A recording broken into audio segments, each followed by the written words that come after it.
Hello everyone, today I'm going to do a review of the Xbox Series S. I purchased this Xbox in December, so I've been using it for the last 2 months. And honestly, I didn't want to pop up review the first week. I really wanted to use it a lot. And to get a clear picture what this Xbox is all about, let's talk about the price first. This Xbox cost $300. Even for Christmas, they didn't have any deals. And the best bundle I could get is this Xbox Fortnite and Rocket League bundle, which comes with a couple skins and 1,000 e-coins for each game and nothing else. So that was $300 plus tax. Even today, they're still around $300 if you can get them in stock. For Xbox Series S, they usually are in stock. Xbox Series X is the one that's hard to find, and also PS5. Now let's go over the outside first and what came in the box. What comes in the box is the controller. You got of course, the console, and you get the HDMI cable. That's it. And you also get 2 batteries for the controller. Now let me talk about the console first. I want to go over the outside first. Now the whole console, it is small. It does have some weight to it. I think it's 4.25 pounds. Which isn't light, but it is a smaller console. It's even smaller than the one before that, and it packs quite a punch. Now let's go over the front. You have the USB Type A. What I use this is to charge my controller. So I have a battery pack, which I'll talk about a little bit later in the video. And I connect the cable to that, and then I charge it. I can also play it while it's being charged on the cable. So that's what I use that port for. And I'm glad it's on the front. Now you have this is for the controller. This is button to connect controller in case it disconnects or for some reason. You're probably never going to use this button, but it's there. And of course you have the power button. This button is also a button you won't be using it a lot, probably just the first time you start it, but after that you just use the button on the controller to turn it on and off. Now on the side you have all these vents. You have the vents on the top, and on the back you have internet port. You have 2 Type A USBs, SS super speed. You have HDMI out. Now the old Xbox One S came with the HDMI in, which this one doesn't come with. Not a big deal for me. And you also have a storage expansion. This is for their storage expansion cards. I believe it's 1 terabyte. You of course have to pay that extra. I believe it's by Seagate, so you have that there. And you have the power port. Now that we got outside done, let's talk about what's inside the actual Xbox. Now compared to the last model of the Xbox One S, it does have some upgrades. It comes with the 8-core CPU at 3.6 gigahertz, and it also has 4 teraflops of GPU with the custom RDNA 2 GPU. Now it also comes with the 10 gigabytes of RAM, which is an upgrade over the last model. It's with the 512 gigabytes of custom NVMe SSD. Now when it comes to hard drive, 500 gigabytes doesn't sound a lot. I'll talk about that a little bit more when I show you which games I have installed and how much I have available. Now, over the previous model, which came with 1 terabyte hard drive, which was, I believe, 5200 RPMs hard drive, which was very, very slow. In some games, it would just drive me nuts how much loading would take. Now, compared to this one is really super speed. I rarely ever noticed any loading. It's extremely fast. Now you have that difference between 1 terabyte of slow hard drive or 500 of very fast hard drive. Honestly, any day I would take that 500 gigabytes. Now, when it comes to the outside, honestly, there isn't really that many cons. I would say my biggest con, at least in the beginning of owning this Xbox, this port will get extremely hot. Now, I had this Xbox set up on the table. On top of this table, I had the monitor next to it, and I would play games, and from time to time I would just put my hand over it and it would be so hot. and it would be immediately hot, which was even more surprising. I believe the first game I played was the newest Halo, so I got excited. I got it downloaded, and I started playing, and I would put my hand on it, and it would get really, really hot. So I played only maybe like 30, 40 minutes. It got me a little bit worried, so I would turn it off. I thought maybe because it was downloading for a few hours, so I'm like, I'll let it cool down. Once I let it cool down, I would turn it back on, start playing, a few minutes, and then I would put my hand on it. It would get like really, really, really, really hot, and it would just be popping a lot of heat. So it got me worried. I went online, and most people say, oh, it's normal because the APU is placed right under, and there's a fan, and the APU is right under, so it's like pushing out heat, which makes sense. All the gaming computers. So just to make it clear, my Xbox never shut off due to temperature, due to any problems or anything like that. If you do touch this part, it will get very hot, but it's meant to do that. It's popping a heat, which is a good thing. You want this outer part to be hot because it's throwing a lot of heat, as long as the inside is cool. Now the sides were very, very cool. This part will be hot. This on the side will be cool. So that's a good thing. Now, the next thing I want to talk about is the controller. This controller came with the two AA batteries, and of course, this is the original back, so it's all white controller. Now, as I mentioned, it comes with the two AA batteries. The problem with that is if you play Xbox every day, let's say a couple hours, those batteries will be dead in about a week. Then you will have to put in next two batteries, and I did that for about 2 weeks, and I think I went through 3 sets of batteries, and honestly, I had enough. It was just total waste of batteries, and so I went on Amazon and I purchased this. It was only $14, which was pretty good deal. You get 2 packs, you get 4 doors, and so the battery and doors is separate. So you get 2 batteries and 4 of these doors. I'm not sure why they include 4, and you get a very long cable, 10 feet cable, which is quite amazing. Now, when it comes to the battery on this, it lasts about, I would say, about around 20 hours. So it will get me close to a week of game time.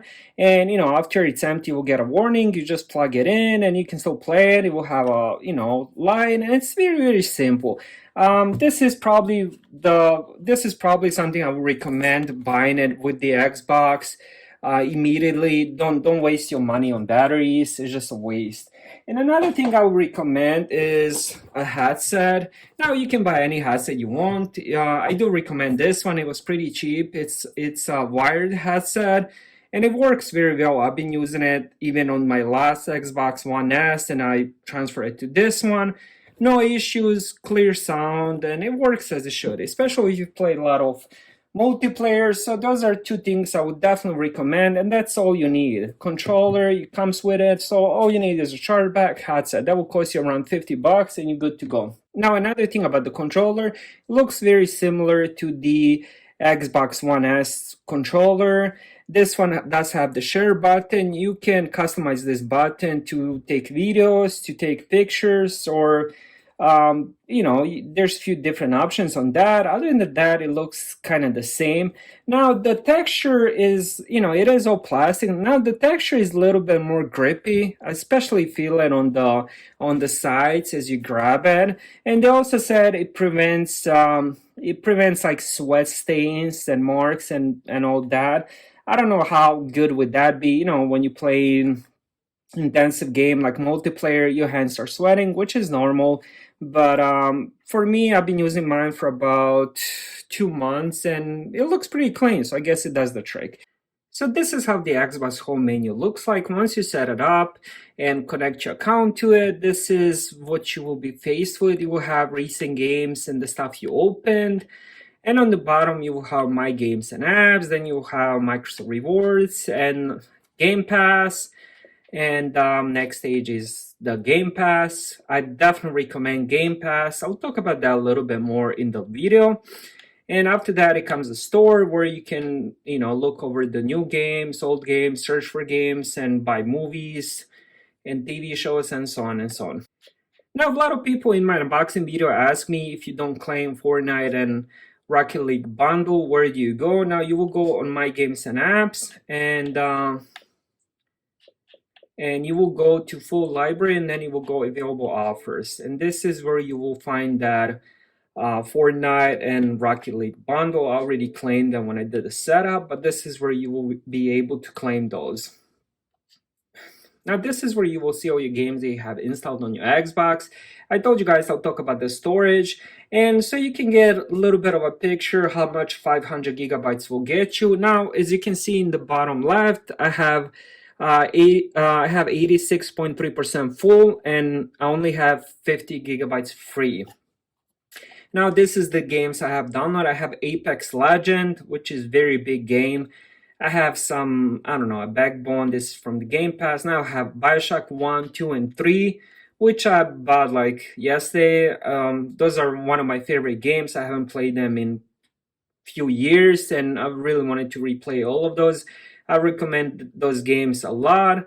And I have Forgotten City, then I have Fortnite and Rocket League, which were actually downloaded with the Xbox once I set it up because that was the bundle.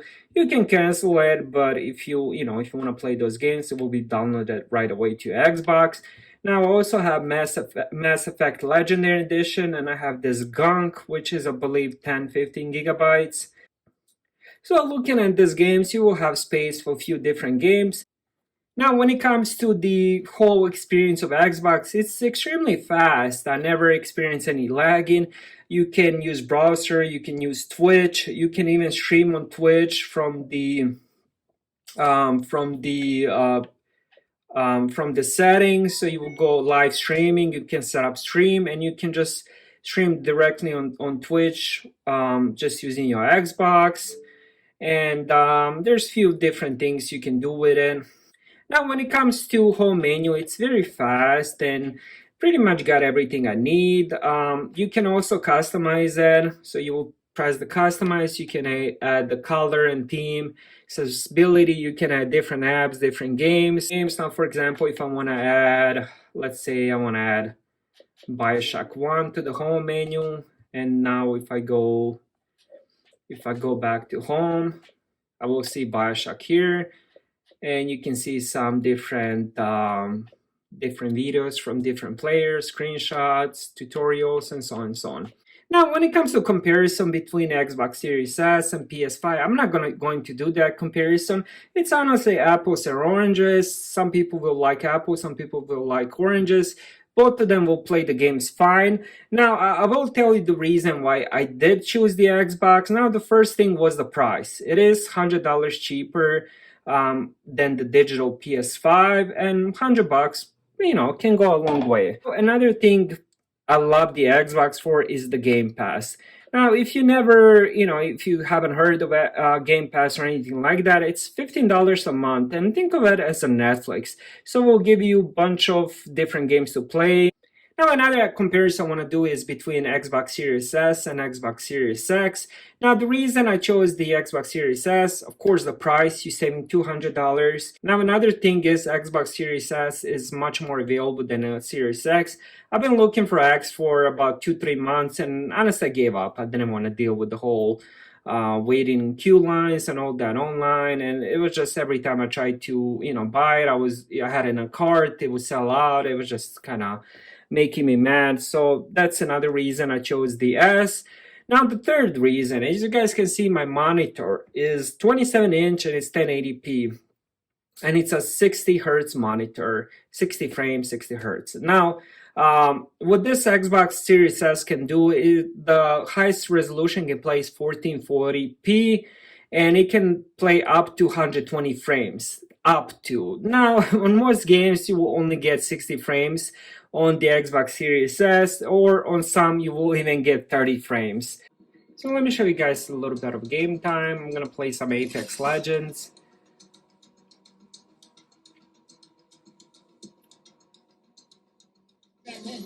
We gotta risk it for a biscuit. I'm the jump master this time.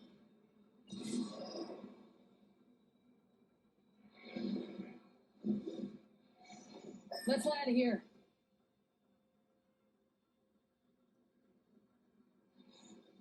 Never mind. Let's touch down here. Here we go. Ready up.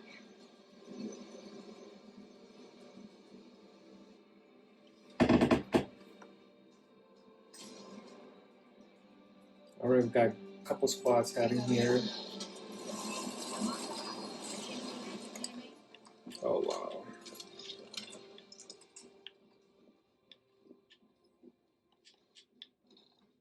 Attention, first blood.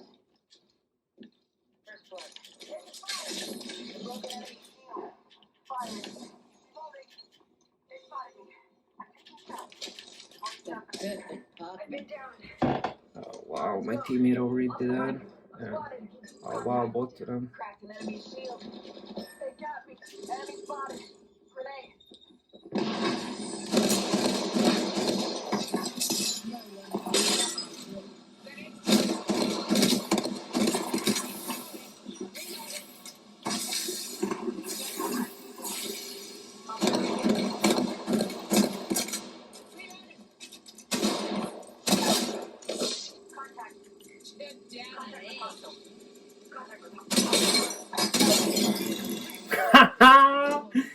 Let's go, dude.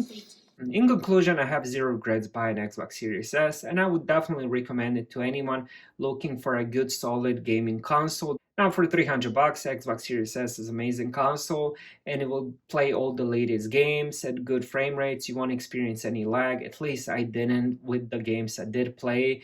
Now, some games do have glitches and stuff like that. That's not because of the console. That's of just how the game how the game is not made correctly. It will need some patch and all that, so you can blame the console for that.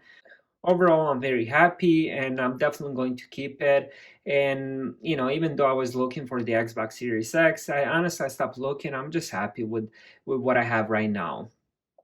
So thank you guys for watching. If you have any questions, leave them in comments, and I'll see you guys on the next video.